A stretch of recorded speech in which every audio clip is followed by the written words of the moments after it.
Joining now.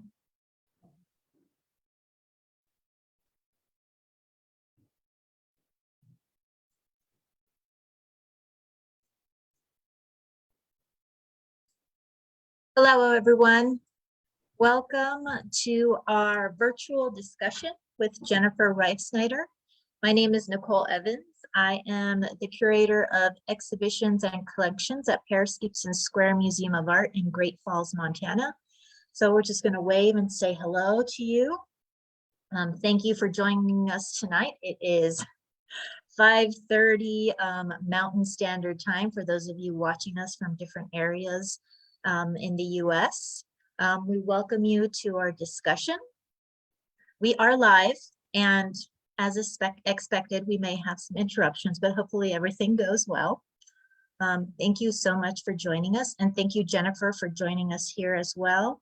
And it's a great pleasure to have you here to discuss your show with us here in the exhibit Beyond Intention. Just give me one quick moment. I'm going to share the screen so we can view our visuals for the discussion.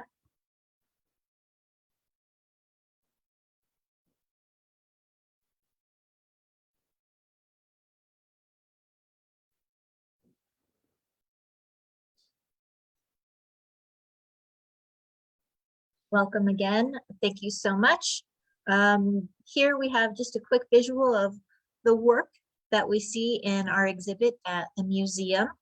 And Jennifer, a little bit of an image of her as well today. We're going to have a happy conversation, open discussion, and look into Jennifer's work and process and her thoughts in this exhibition. And I want to begin also by saying thank you to all of our sponsors for making this event possible at the museum, for making exhibitions and education also possible and available to our community of Great Falls, Montana, and reachable to those of you who are visiting us virtually as well. So thank you for being here today.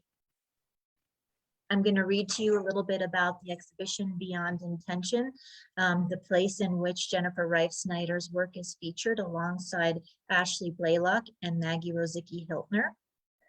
Paris Gibson Square Museum of Art presents Beyond Intention, an exhibition that showcases the work of 3 contemporary fiber and mixed media artists, Maggy Rozycki Hiltner, Ashley V. Blalock, and Jennifer Reifsneider.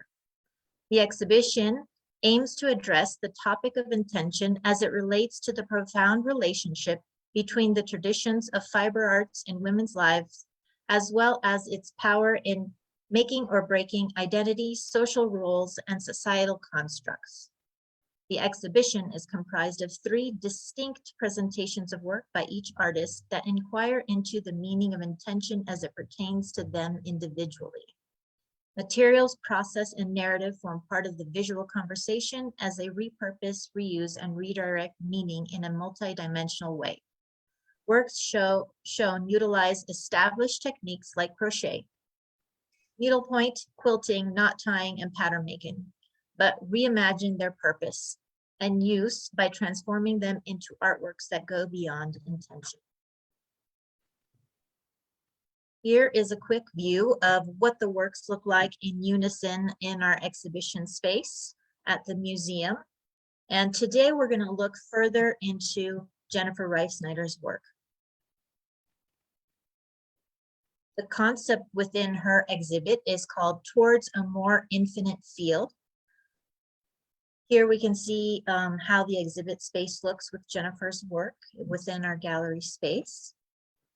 Kind of get an idea for those of you who are unable to visit the museum or perhaps have a bit of a reminder of the things that are particular to Jennifer's work and ideas. Honestly, an exhibition that has caused a lot of thought process in our visitors. Inquiry, radical thoughts, I think, something that has transformed their way of thinking in ways that they never would have thought if they had not experienced Jennifer's exhibit. And having said that, I'm going to introduce Jennifer formally Jennifer Reifsneider has exhibited her work in more than 70 solo and group exhibitions across the United States, recently at the UCross Foundation in Wyoming, and a year-long installation at Los Angeles International Airport's newest terminal, opening in 2021. Her work is in private and public collections, including the Museum of Modern Art Franklin Furnace Artist Book Archive.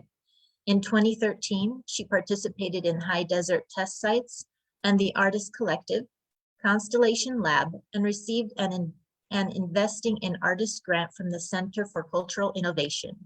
In 2016, she returned her studio to her heart's first home, Missoula, Montana. Since then, she has been a visiting artist at UCLA, completed her second fellowship at UCross, and earned an Artist Innovation Award from the Montana Arts Council. Reifsneider was raised on a working farm in rural southeastern Pennsylvania. She earned her BFA from Rochester Institute of Technology in 1995 and MFA from California State University Long Beach in 2011. Welcome, Jennifer, and thank you for being here again. I'm going to let you begin your discussion on this very important piece. Thank you for that introduction and for the opportunity to show and participate in this talk. This is a piece in the exhibit that I think of as the end of the show or the culminating piece, but in fact it's sort of a return to where I started as an artist and felt I was coming out of the gate as an artist with a little direction that continues to push me ahead in this show. This piece is called Timepiece for a Non-Sight. It's a glass hourglass filled with some ground glass inside. There's another shot. And I made it last year during the preparations for this show. While preparing for the show and writing the essay for the catalog, I got to thinking about this important experience I had a few years earlier, back in about 2006. I was thinking a lot about the work of Robert Smithson and his non-sight installations. This is an example of one. Robert Smithson might be best known for making the Spiral Jetty down in Salt Lake, that land art installation, but he made various kinds of sculptures and films and had kind of a shamanic presence. And because he passed quite young in the pursuit of making his art, it was just a real mythology about him, I think. But I was particularly attracted to these non-sights. They consist of materials like sand, dirt, rocks, coal, materials that he would find from a very particular site in the world. And then he would transport a pile into the gallery with 3 mirrors in a corner like this. And he called this the non-sight.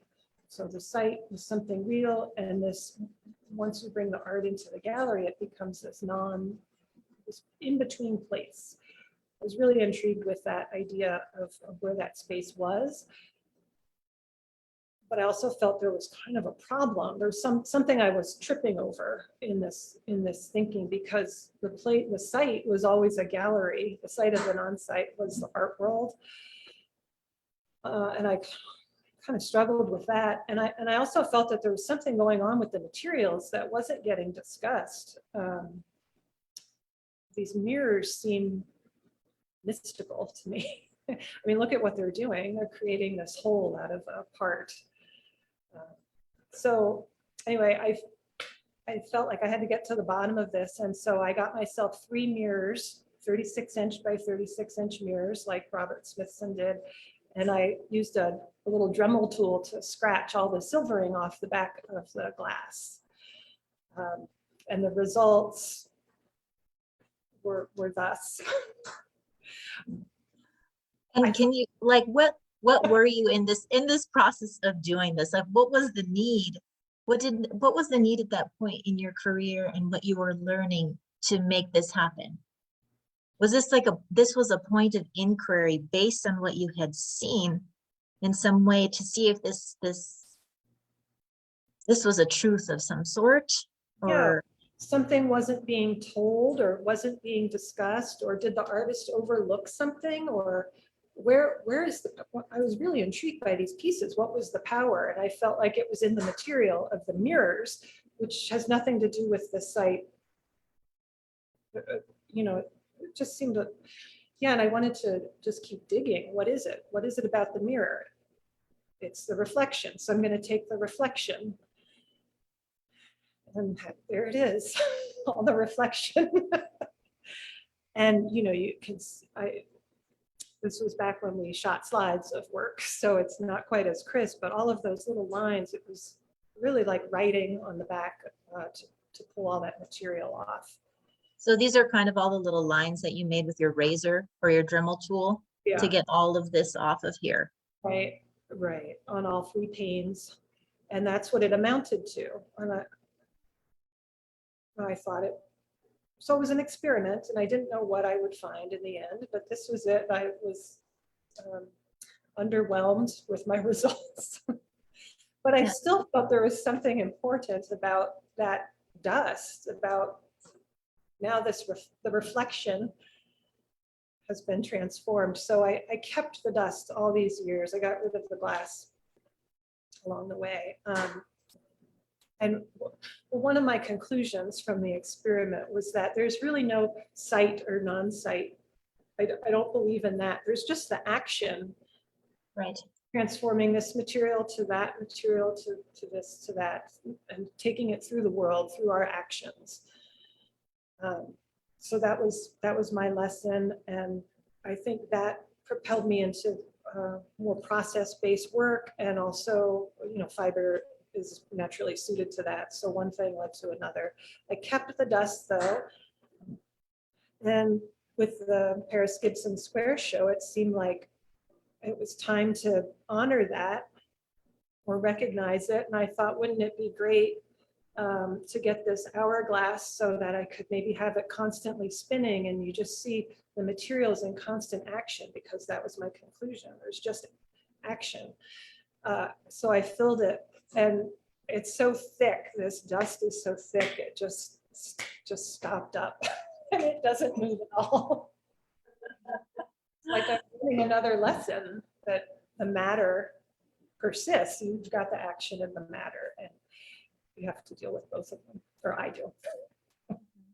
And in your comment that you said right now, you brought up this idea of learning a lesson right now, you know, so I think that's an important statement from you in your work in terms of how you go from one point to the next, you know, through this body of work that you created here, where you took the time to learn this for yourself. What would happen if I did this? And would I learn the same thing that I learned from Smithson's lesson? Right. And now you have a new lesson that you're learning, but it's still questionable, right? In the work that you're making. Right. I don't usually have a clear vision of I want to make this thing, but rather I want to do something, and it will show me what it looks like when it's done.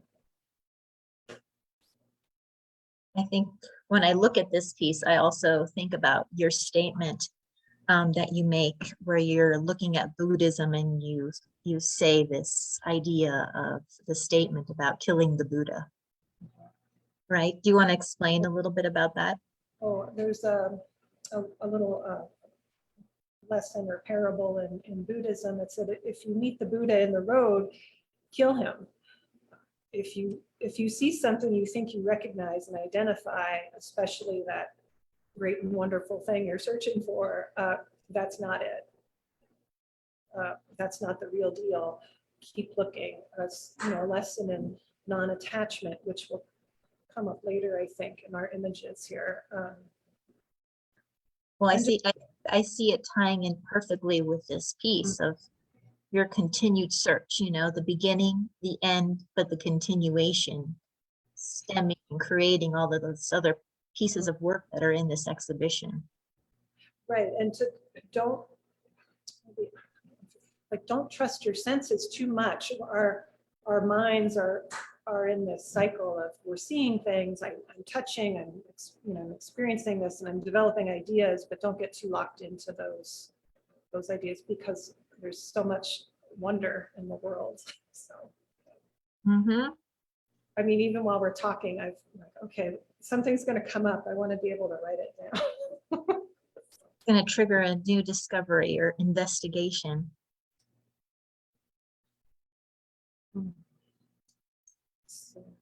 So tell me, well, we were talking earlier, before we get on board to start talking with everyone else here, we talk about what we're seeing here. And I said to Jennifer, a lot of the times when I give a tour of the exhibit, I start with the hourglass piece, the timepiece, because it kind of, in my mind, when I want to speak to somebody in the gallery about the work, it's a stepping off point.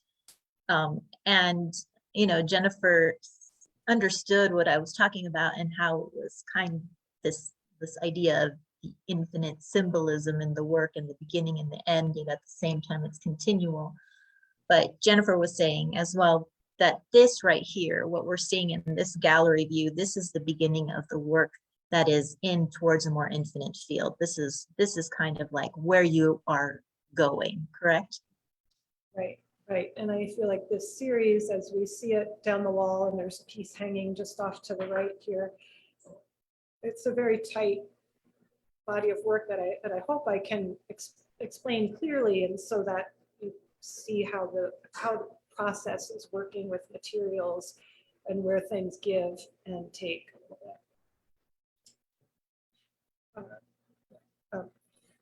So this series on that wall, those are all based on my body. So I wanted to share what that means and where this first started. This talk will actually attempt to show an older work and a piece from art history that's kind of inspired or fed into the work that we see in the gallery. So this was the first piece that I made using my body. It's crocheted, just this massive piece of crochet. I didn't have any rules for what the shape should be or how I was making it, constructing it, putting pieces together, adding stitches. And that made me very nervous. I was a little panicked. This was the first piece I made when I went off to grad school. I just started doing this, and I didn't know what I was going to present in my critiques. And I talked to my advisor, Carol Shaw Sutton, who's an amazing artist and person and teacher. And she just said, don't worry about it, just keep crocheting, just crochet. So that's what I did. She gave me all that space and that mental freedom to not be quite so focused on the end. So at some point I no longer wanted to crochet, so that was that. And then I just stretched my arms overhead and drew traced a line on the wall, and that's where the piece landed, and it felt good and right. So, and what did you learn from that? What was your lesson in creating this piece and letting go and then using that measurement of the art, right, of your arms to create the installation of the sculpture? Well, to let go a little bit of, grasping for that perfect, whatever that perfect piece was that I might be trying to make or thinking that I had to come up with. And then also understanding that the artwork, it's not just the piece on the left. It only exists when it comes into contact with my body, when it's in a conversation, a relationship. I should say the nails that I used in the arc, they're spaced in a way that's based on my fingers. So there's another layer of my body measurement in there, and then it just drops off at my extension. I started to think about, what is this measurement? It's a fathom. And thinking more about language too, what we fathom is literally what we can hold with our bodies and our brains. So I learned that there are all of these layers. These are all possible layers in here. Or, it can, people bring all sorts of associations, jellyfish, and being down there in Long Beach by the ocean, and there are a lot of great talented artists using crochet to speak about oceans in particular. You can run with all kinds of metaphors and free association, and that's fine too. What was is that idea that you brought up was the fathoming, like what you can hold. So how you can, in some way, when I think of what you just said, I think of how you can see yourself, how you find where you are, and I think that measurement, like this was the trigger, correct, for moving forward with that concept. Right, measurements and being able to see this as a representation of my body, or a way that I could exist. It's not non-objective work. It's an impression, a portrait, a print, or it's taking something off of me. So it's abstract, but it's still a representation of you, is how you see it.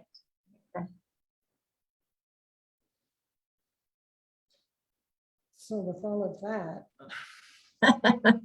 I buckled down and I started to think about the points on my body, the tips of my fingers down to the soles of my feet. And I identified 17 points on my body that seemed really significant, places where I touch the world outside, like my fingertips or my eyes, or where I fold inward, my wrists and shoulders, hips. And so I made this tape measure. You see a little snapshot of it there. But it aligns, the crown of my head, it just aligns with me. And I use this sometimes to make art. It's, 1-to-1 scale, which I found problematic when I wanted to just crank out some work and make work. So I took this order of points, 17 points, and I scaled it down into a series of drawings. And that drawing below, the graph, has a little dark dot for each of the latitudes. That one, which you're starting on the left side, that's my fingertip, thumb, wrist, comes down into my face. That's the busy area. And then goes down to my ankle and the sole of my foot at the bottom right. Is your ankle and the sole of your foot down here at the bottom. Explain a little bit about this desire to plot these points. I guess I thought if I do this enough, if I look at these, if I isolate them and put them together, I would somehow discover something about my way of being. And no great answers just yet. But I feel like I started to turn them about. Here's a base. This is my base set. And then I started using mathematical symmetries to turn them as a reflection, or maybe rotate them, all with the idea that, oh, my body, when do I do that? When do I turn and twist? There are lots of ideas in the realm of topology and symmetry. It's all about studying how things can change but remain the same.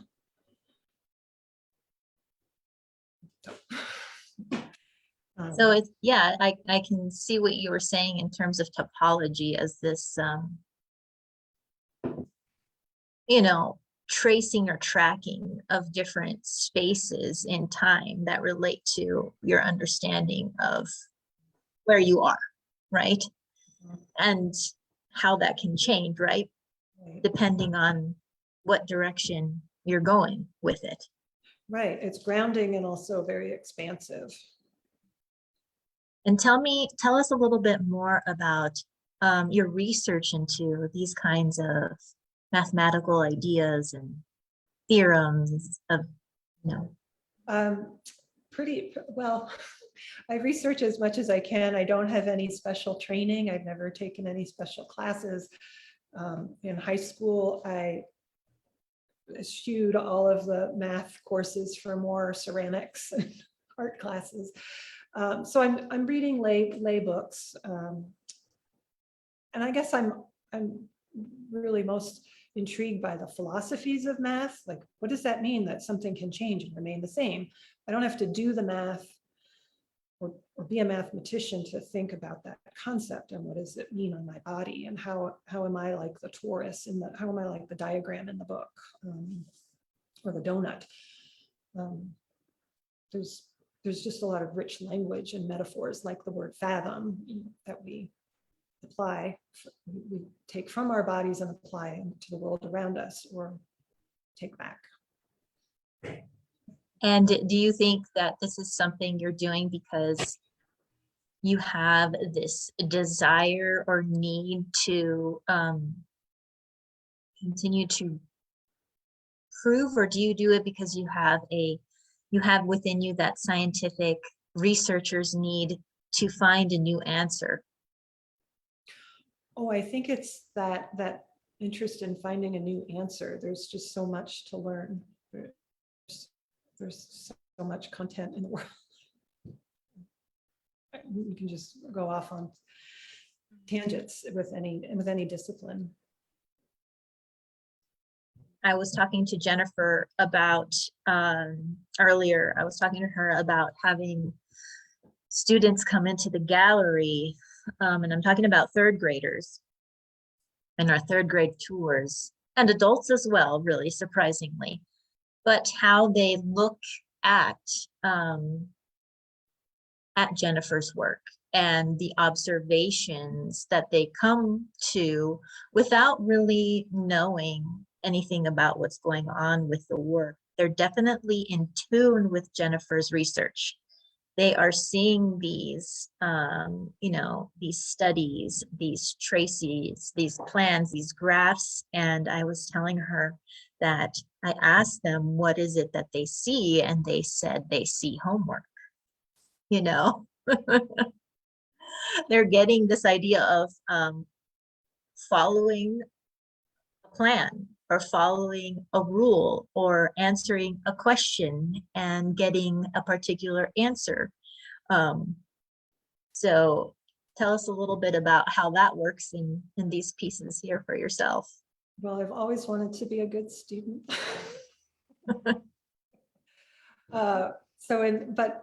But that's interesting that you just said something to get to the goal or the answer. I don't know what the answers are necessarily. It's just through the act of doing that it gives, each item arises from what came before. What you see on the right there, that's a page from a pattern for a piece that's in the show called Set of Sets. It's just that base pattern worked through different permutations.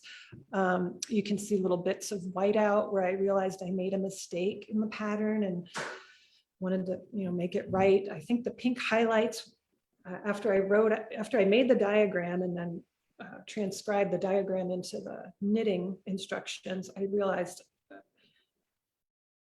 I was reading it right or left to right, but with knitting you go back and forth and back and forth. So I caught that and could course correct and go in reverse where it's pink. I don't know that I could read this pattern again. But for those of us who don't know what knitting is, could you just read a line for them to have them understand how it works? Yeah, that top line, A. So right, I guess it's the 11th row, it's row 11 and it has to go to the right. So there's a face and a back to knitting. So I guess I'm going on the back side there. And knit 16, you just do, there are only 2 stitches in knitting, knit and purl. That's what it comes down to. So these are all knit stitches. It says knit 16 and then knit 1, yarn over, knit 2 together. So the pattern, the snippet, yarn over, knit 2 together, that's a dark spot on the chart. And it creates a hole. The yarn over creates a hole, and then you have to knit 2 stitches together to make up for creating this extra loop. Then I knit 9 more stitches, and then I go through that little pattern again to create a hole, and then just knit it out to the end. So these open pieces are the, what were you saying again? They're just knit stitches, and so I've come to think of a plain knit pattern as flesh. So I'm not the first person to see knitting and crocheting as skin by any means, but I do, I think of that as the flesh, and this circle, this dark spot that becomes an opening in the finished piece as the island or the thing on the map that's in between the flesh. I like what you're saying in terms of, oh yes, I'm not the first person to say that knitting is like an example of flesh or a flesh-like idea. But when I do hear you say this idea of flesh and how you're measuring out your work in relationship to your body as it exists within a certain space as a way of understanding, in the way of investigating understanding, I think also that makes me trigger and think about this concept of, and I know you've discussed to me that like you happen to work with material and you have like yarn or thread, and you happen to use crochet and knitting in your work, but it doesn't necessarily mean that that is the thing that you have to work with, correct? And at the same time, when I think about the way you are utilizing the material as a way of understanding yourself through measurement within the world space, within the universe, I do think about the traditions of that material and the traditions of crochet and knitting as a place where women did crochet or knit and utilize these materials as a way of finding their space in the world, as a record of existence in many times. So if through the process of whatever needlepoint or creating something that they've made, there's like this record of here I am in this world, and this is kind of an example of my existence when I had, we're thinking about like in the past here, I have a record of that I existed in this world when there was no other voice except for the product that I created and the process that I went through.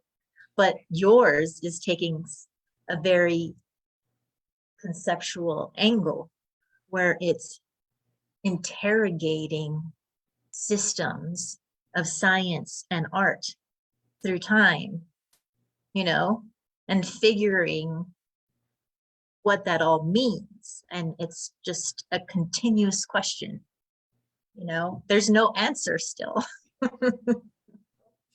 Just work. Mm-hmm. But it's understanding how they fit together, and maybe that's where the next image starts to, where that started for me. This is a photograph of a postcard that I picked up when I was a teenager, and I spent a lot of time reading this painting by John Baldessari. An artist is not merely the slavish announcer of a series of facts, which in this case the camera has had to accept and mechanically record. I just like crack up. And so thinking about my role as the artist, the information that I embed in the work, they're going to be facts, some true or false facts. I'm using a tool. How do I use it? What are my actions? And they all fit together. I mean, this piece has made me laugh and cry and get frustrated. But I think it made me see the world in a certain way. Mhm. I enjoy the part it says the camera has had to accept and mechanically record. Right. But we choose to point it. We choose to, reframe our references. And this is, also photography 101. I studied photography as a undergrad. So these ideas also about reproductions and copies and going from negative to positive print, that kind of infused my thinking, and I think inspires the way I take some information off my body, and then I put it on paper, and then I put it into fabric, and then I do something else. Mhm. Do you think, are you changing meaning by transferring from one method or one, let's say, one material to another material, or one permutation of a set of rules into another product made in a different way with a variation within it? Is this, I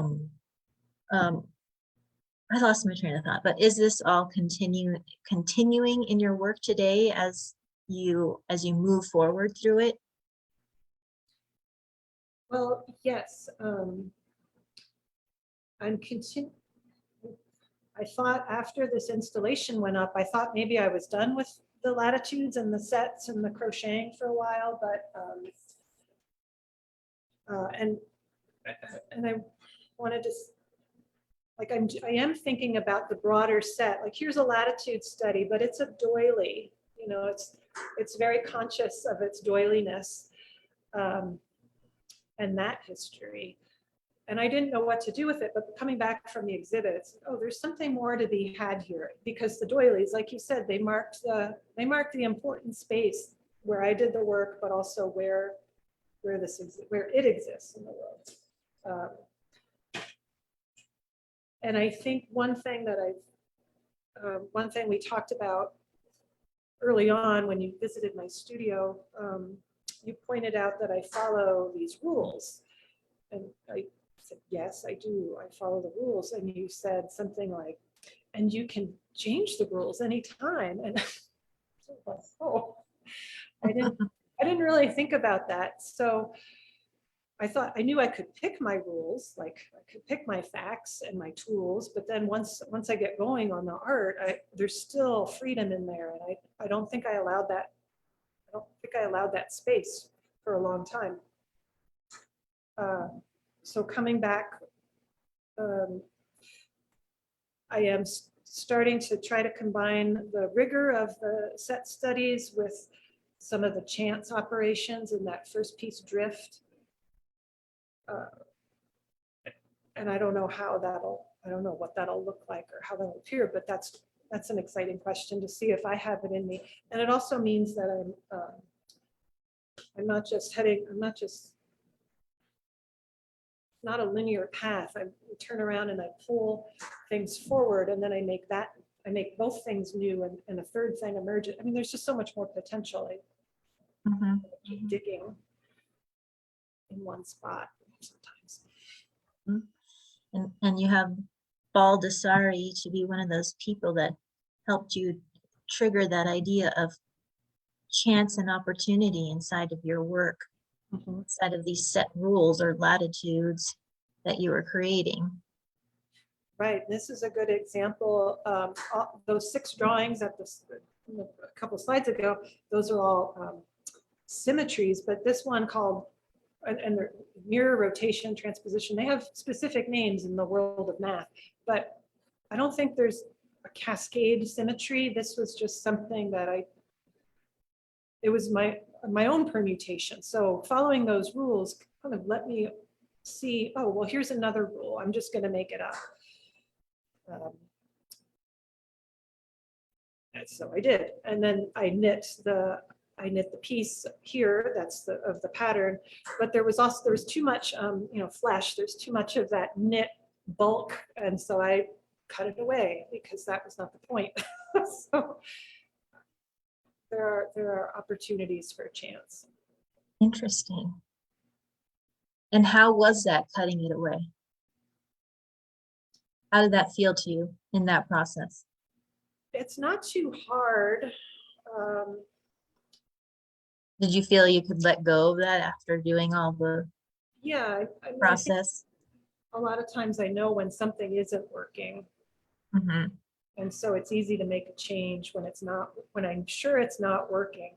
But if I'm not quite sure, then it becomes maybe a little more precious, or I have to just sit and think about it a little more, or try it again, make it over again. Right. Because I think about, like you said, that contrast between the rigor of creating those plots and like measuring your body to then creating the latitudes cascade, based off of the rigor of the previous work, and then jumping in with an action of cut. It's like, that's such a, it's to me, it's like this definite like intrusion, that comes in and then cuts this piece off that previous in the other work was much more regulated with the plotting and deciphering and the organization and the writing down. And then you come in with scissors, you do measure what you're cutting, but you kind of like, it's almost like a moment of freedom there. Yeah. A little bit of a risk of breaking something, but we have the power to put it back together again.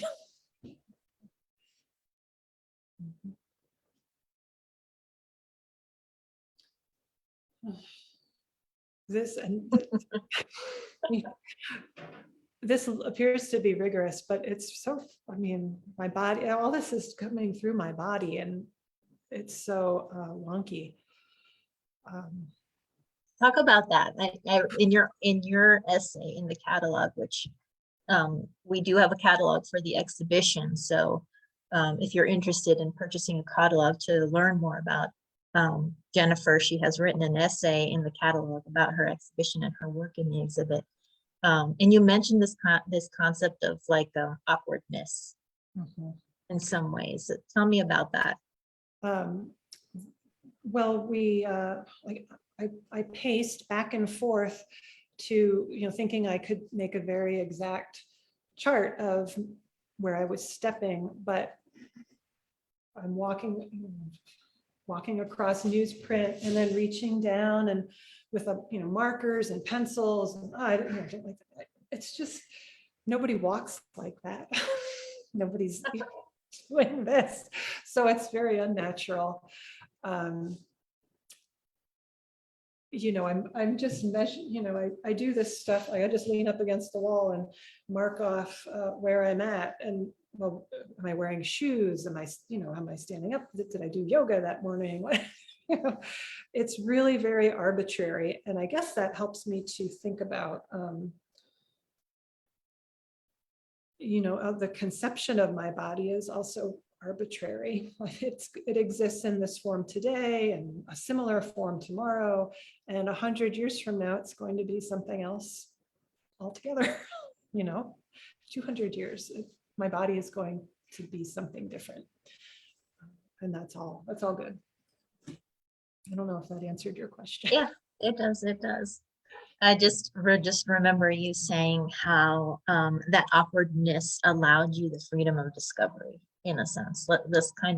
I find this intertwining of the search for order and perfection, but then the awkwardness allows for that freedom of discovery, So this combination of realities in the work that you create, That piece in the background that's hanging, that rectangle, that originally started as a tube and it just didn't work at all. So I just cut it into a sheet, and now, and then just let it relax. And if you're in the gallery, you can see that it's balanced, but it's hanging off center, but still finds that balance. So, you know, the pattern or the system I was trying to force onto it was what was very awkward, and I had to just cut it. So this piece, the pace ruler, has had a couple of incarnations as I tried to figure out how to convey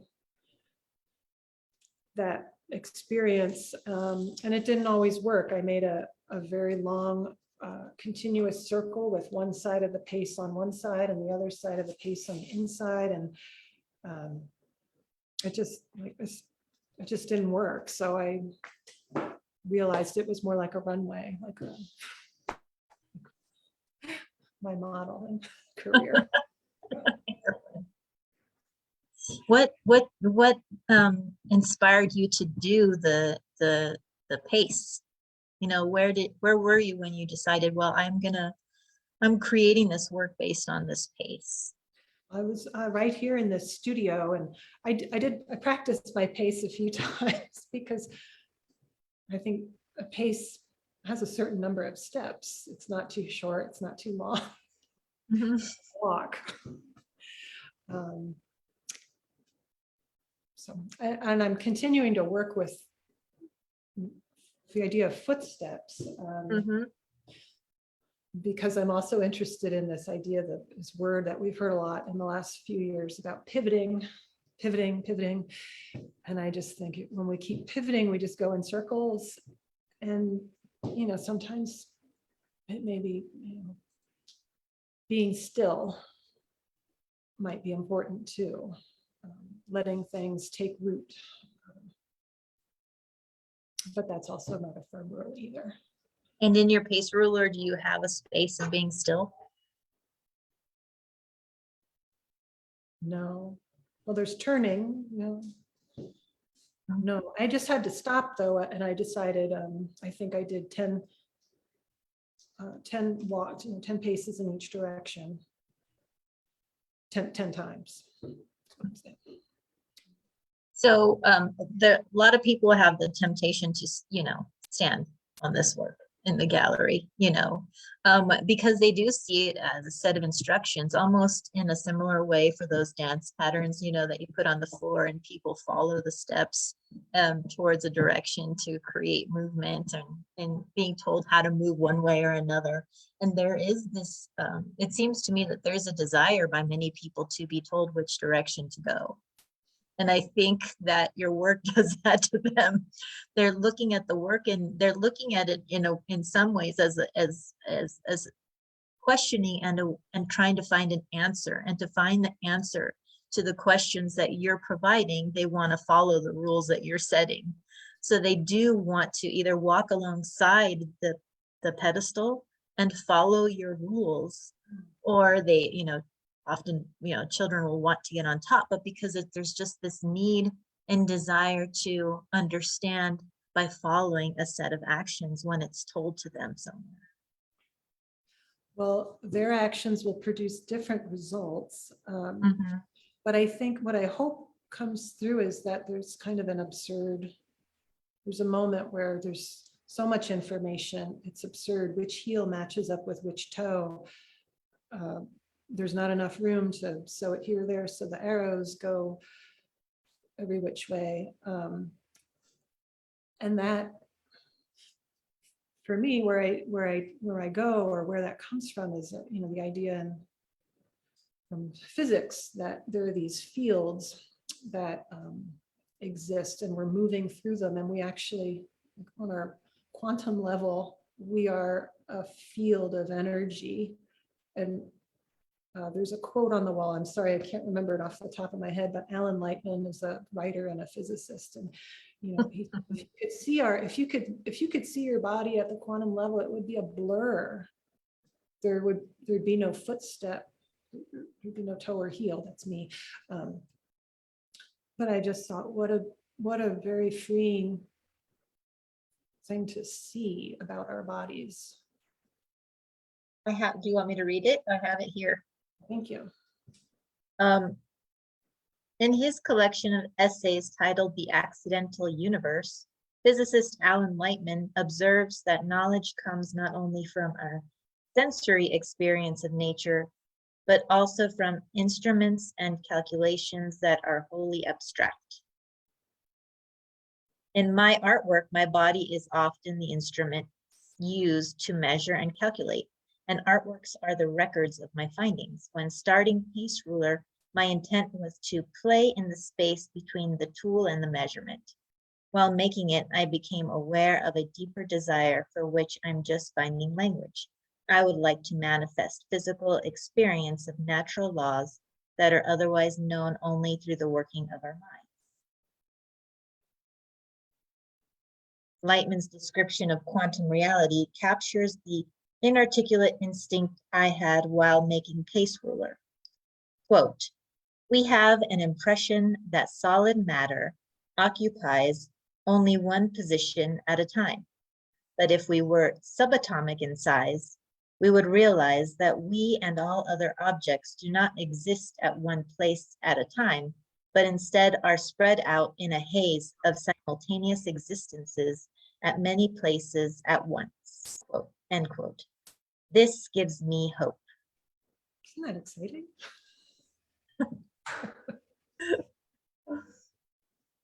Tell me about the hope. Oh, there's so much potential. You know, this is faith. I think we've talked about it a little bit with the work of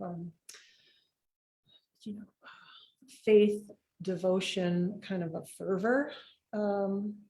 You know, to be caught up in that, like a whirling dervish.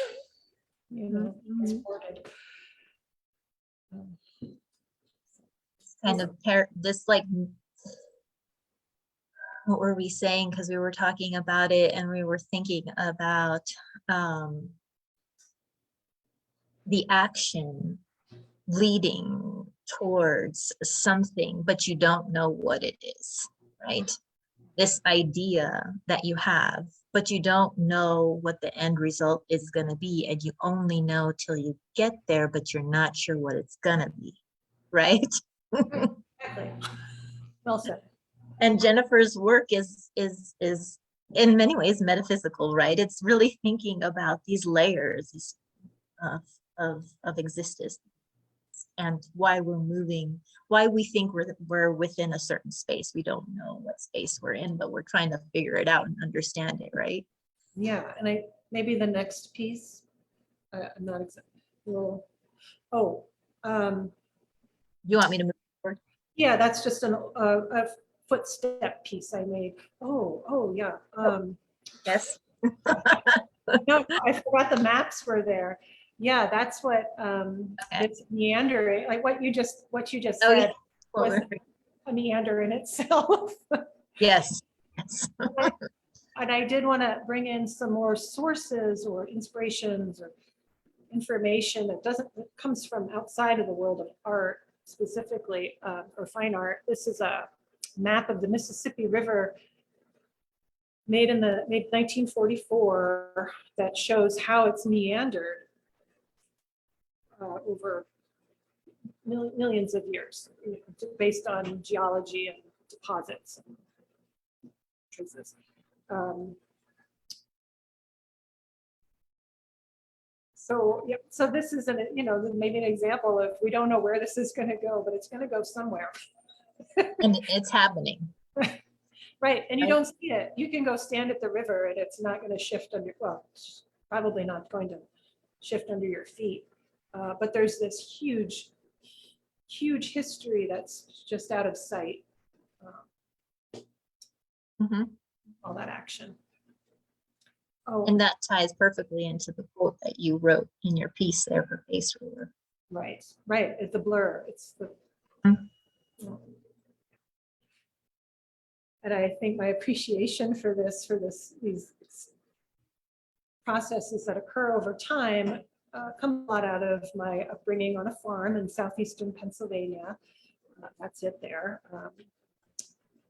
Going back and forth in the fields like a knitting pattern, back and forth. This is your farm, right? Yeah. Where you grew up. Right. And it doesn't look like that so much anymore. And I haven't been back. It's gone now. But I think it taught me a lot of lessons while I didn't even know I was learning. And those have stayed with me. This was a spot on the farm out in one of the fields. The first thing my dad would do in the spring was drive around the fields and pick up stones that had come up over the winter. It's like his first harvest. And then he'd pile them on this tree. And it's like he was creating an earthwork without knowing. And I was always drawn to this spot. And I now, later in life, having read the myth of Sisyphus and just learned a little bit more about how life works, the toil.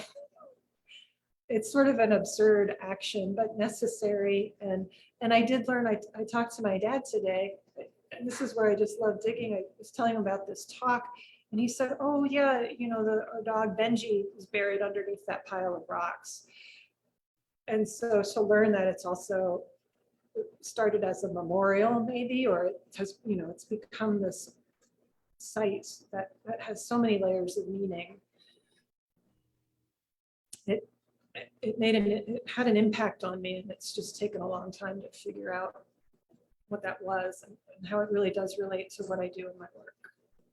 Oh yeah, very much so. So even before you were intrigued by Smithson, yes, these piles, of moving things around, and then like your work is, I think it's those combination of ritualized action and like you were saying, what were you saying? What was it? Reverence, or what was the term you were using? What was Not that? to revere something, I think you were saying. Reverence. Reverence, right? There's this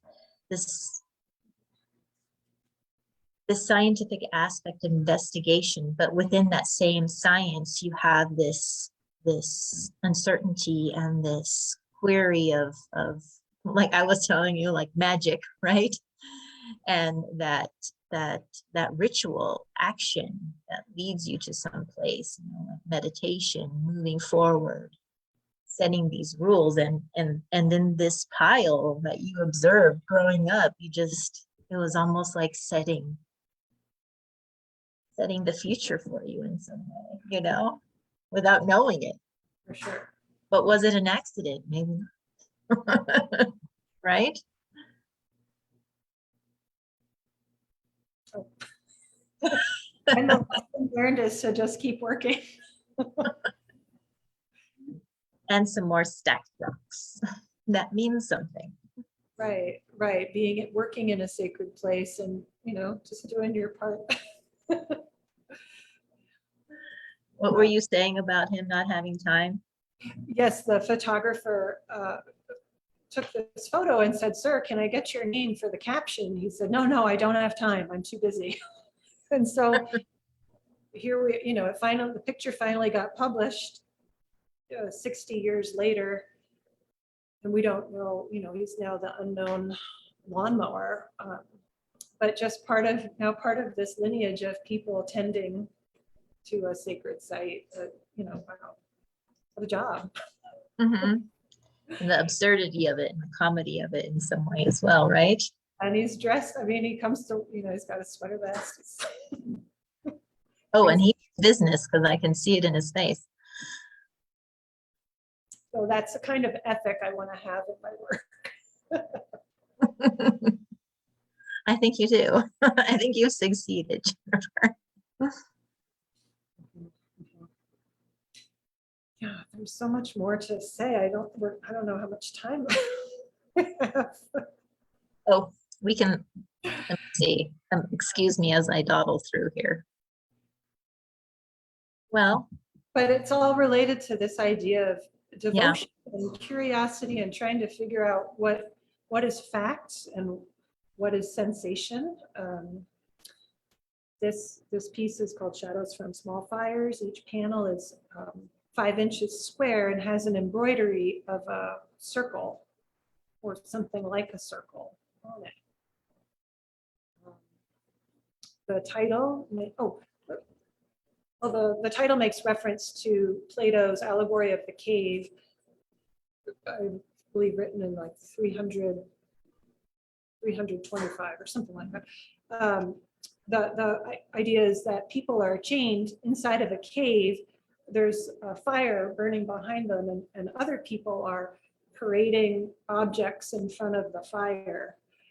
So the people who are chained just see the shadows of the objects in front of them, and they think their reality is all of the shadows are the real world because they don't know any better. They haven't seen the light, literally or figuratively.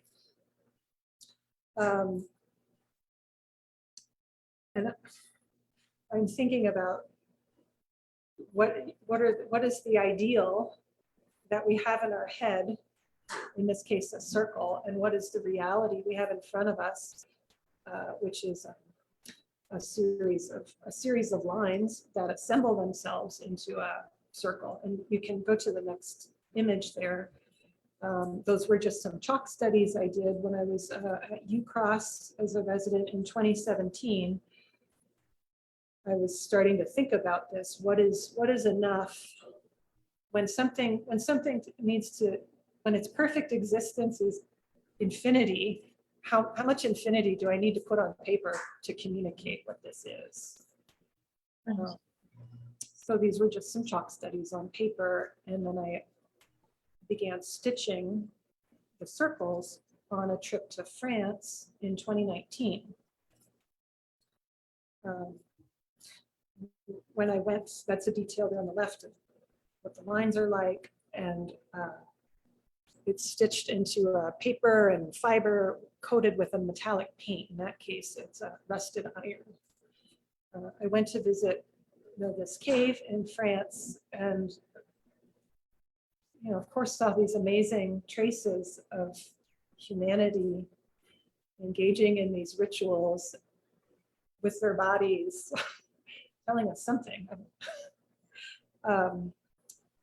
So I made a very conscious intent to try to capture some of those stony or earthy surfaces in the papers used in my stitching, something that looked like it had been pulled out of the earth or the water. I wanted to share something. It's a little bit of a tangent, and folks are still out there. While putting this PowerPoint together with Nicole, I sent her this photo that I took from the internet, because I didn't take photos in the cave. And the internet— Talking about this photo right here. Of the Peshmeral cave. Peshmeral cave. So the images on the internet are supposed to have alt text embedded in their file so that folks with vision impairments can hear the text being read to tell them what's in the photo. So the computer had attached some alt text to this image that said, "A close-up of a person's skin. Description generated automatically with low confidence." I thought that was a perfect example of being in this in-between space where we use language to communicate what we think something is. It's a person's skin, but our senses are telling us, of course it's not. It's cave wall. So I just love that. That just came up in the last 24 hours. I'm really excited about that. I also love this idea that we're relying on algorithms to tell us what the world is, to give us information. And this algorithm is being so honest and telling us that it's not very confident. Thank you. Thank you. And that definitely ties into that small fires idea. That's like the parameters that you're setting for yourself, or that somebody has set for you, and that, you're either going to be prone to believe and stay within those parameters, or you're going to find a way to break outside of them. But how do you know, and it takes that curiosity that you're talking about, you know, to really make that correlation between the alternate text and the actual thing that you're looking at, right? And take that leap of faith as to, I think I'm gonna go with this, you know? Yep. So I think in the next image is another, something else I saw in France that ties back to this idea of devotion or reverence. I'm not Catholic at all, I'm not religious at all, but there was, I mean, these churches just blew my mind. And I texted a friend of mine, Ted Hughes, someone here in Missoula, saying that I was so moved in these religious, in this religious space, even though I'm not religious at all. And he wrote back, they demonstrate what people are capable of when they work together. And I thought that was just a very succinct, beautiful way of describing why certain spaces are still powerful, even if I'm not connected to the Catholicism that's there. So this is a little altar in Bordeaux. And the panels, if you can see the detail behind them, they all say, merci, merci, merci. Thank you, thank you, thank you. And when I went to France, I tried to learn some French. It was another terrible experiment. But all I could say pretty much the whole time was merci, merci. Just thank you to the people who are being kind to me. And then I just love this demonstration of devotion. And I think maybe that fed into the panels, the way I decided to approach the panels. Okay. Mm-hmm. And let me go back to the panel so everyone can see that. So I can see what you're saying. Do you feel in some way that this is also, I guess in another way of reading the work is you see the idea of your work within the space as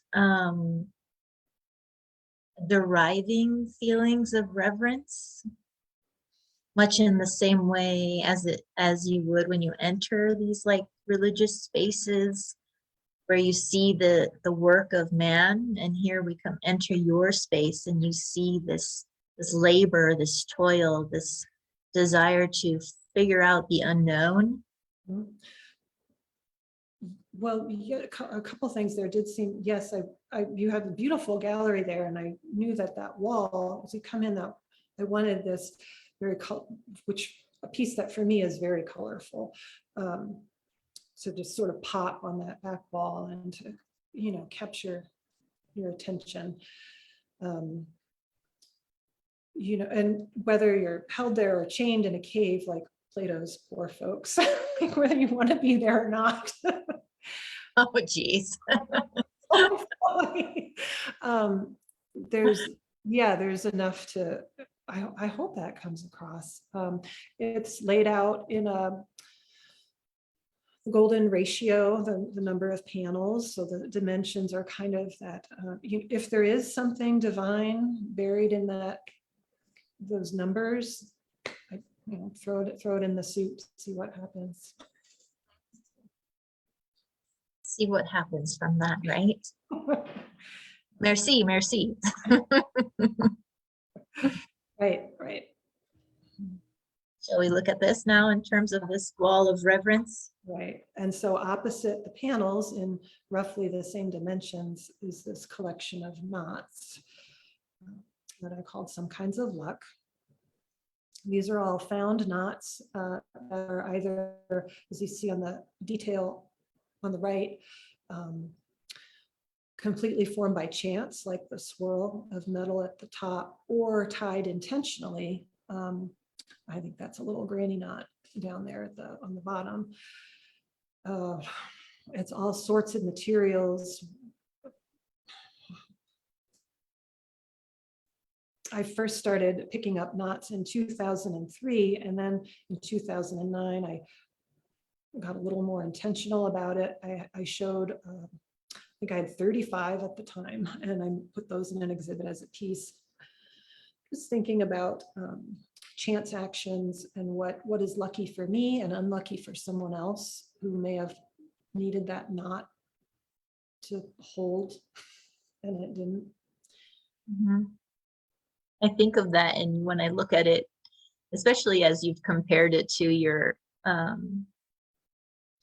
Saint Expedite, and this idea of almost these little pieces that you found, and you hang them so delicately, like some sort of offering, some sort of promise, or some sort of wish, or in the way that you have presented it all. There's definitely this sensibility of acknowledging the existence of these pieces. Right. And the transitory nature of our things and our desires. Also how wonderful this is, and where that is rooted is in this piece by Yoko Ono that I came across a long time ago. The piece is called Mending Peace. And if there's a physical object, it's often this little plastic bag with a tube of super glue. And that slip of paper in the bag says, take your favorite cup, smash it, and repair it with this glue. And then she's performing that piece on the side, on the right side. I think I've been really moved by her work and how tender. I mean, there's some violence, things burn, things get smashed, but there's also this tenderness and reverence and capacity to repair that I find very moving, and in very simple, brief, haiku-like terms. So years ago, 96, when I was just out of undergrad, I think I tried to capture that kind of a quality in this work. This is the first knot piece that I made. It's called 32 Knots, and that card says, make a list of the people you've lost touch with. And in looking at this for this talk, I realized that the person who has this piece, the friend I had in the mid-90s, I've lost touch with. And so I reached out to her yesterday. We've, gotten back in touch. So I love that there's this restorative capacity to art. Even though if I were to make that list today, there'd be a lot more than 32 knots, But each one of those stands for a whole story, a relationship, a whole life, So. And I think about that piece that you've made, and I think I've mentioned to you before when I was at your studio visit, is that concept of the kipu, Oh, this pre-Columbian charting of the Peruvians, Incas, to really graph and figure out time through space, right. and in space by utilizing these knots and using it as a counting or mathematical system, as well as a trace maker of an understanding, right? So I think about in terms of containing this like historical connection over time, how this little abstracted piece of 32 knots carries so much weight, over time, in terms of what it means to you personally and the individual who has it, and the weight that you put into making it. But the weight of that simple knot, just as much of your work does, connect humanity over time, so it's very fascinating work. And to have Yoko Ono's mending piece there is this idea of what is undone can be done. It may not be the same, but it'll still be there, right? Right. That same thread that runs through your work. Tell us a little bit, because you were saying as well that you undo things. Right, like just if it's not, I'll make something, make a material, and maybe not know what to do with it. This thing over my head here started out, these big long pieces of meandering fabric, but it wasn't culminating or anything. So a couple months ago, I just cut them up and make something else. And clearly that one thing isn't working, let it go and see what else happens. Letting it go and starting something new. Right, this lesson in non-attachment, killing the Buddha. If you invest so much in that teacup, try letting it go, because it'll still be there. In a different way.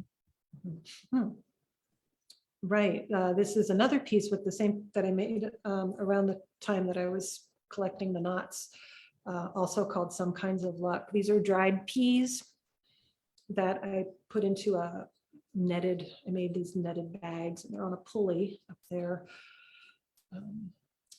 You can see in the picture on the left, the peas pop out of the netting and gather on the ground. They really pop.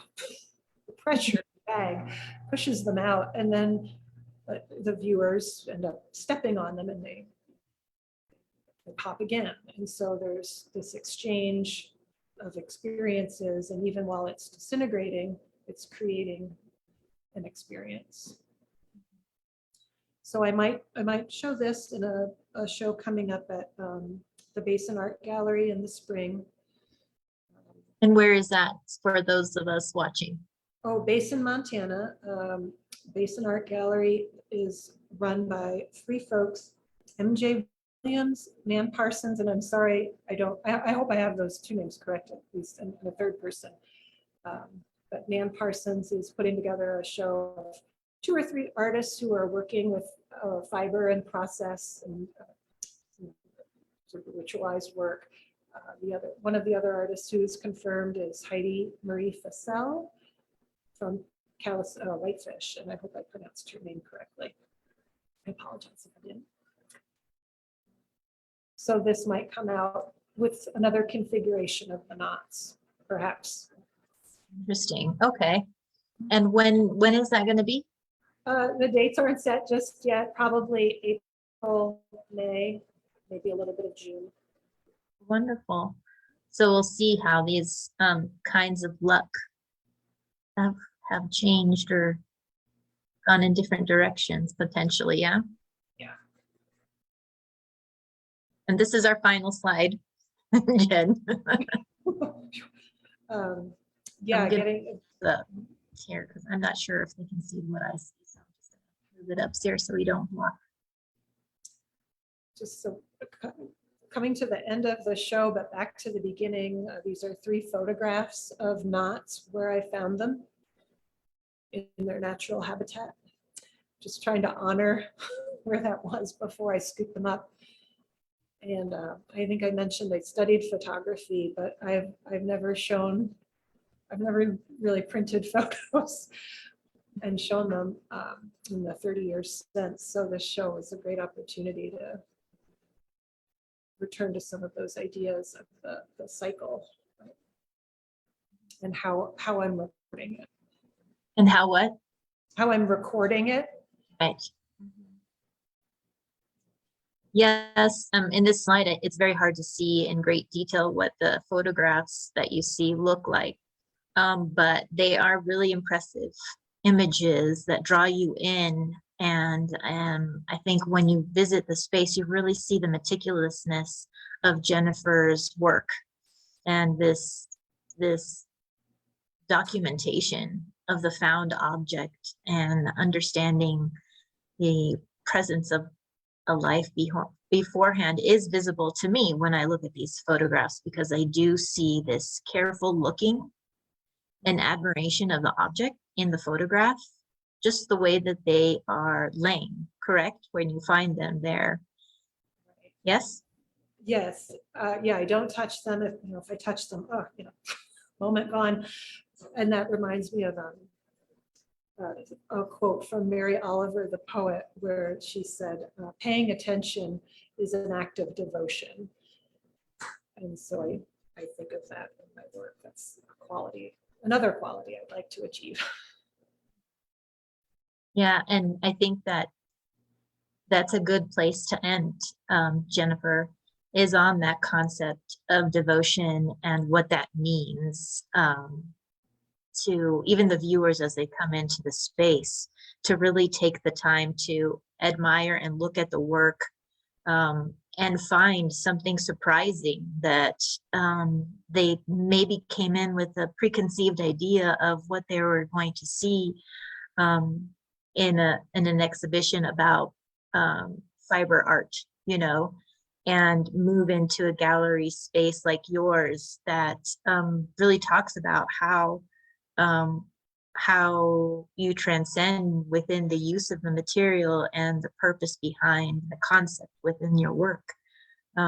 So that reverence and that sense of wonder of moving beyond into a space of uncertainty, but finding some kind of connection is very precious and I don't mean that word precious as in cute. I mean that precious as in profound in Jennifer's work.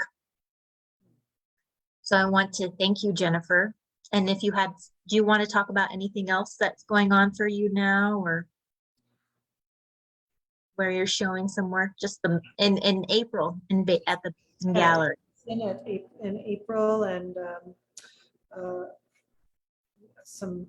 I have a couple of collaborators in LA. We're overdue to get an exhibit proposal into alternative space in LA, but that's been a really exciting branch of how I work too. And thank you so much. There's so much. I get really excited about the things that make me want to make art. So thank you for letting me share some of that. Well, thank you so much, Jennifer. For those of you who have not come to the museum here at Paris Gibson Square Museum of Art in Great Falls, Montana, please come to view Jennifer's work in person and to experience what it is within the context of beyond intention. So work like hers, moving beyond the original intentions of fiber art in the history of women's lives and as artists as well, primarily. So please come visit us and learn more about Jennifer in our catalog. And thank you again, Jennifer. It's been a wonderful gift to our community to have you here and to have your time and your words and your work here. So I appreciate it wholly. We all do. Thank you. Me too. And I guess we'll say goodnight to everyone in the virtual world. Bye. Bye-bye.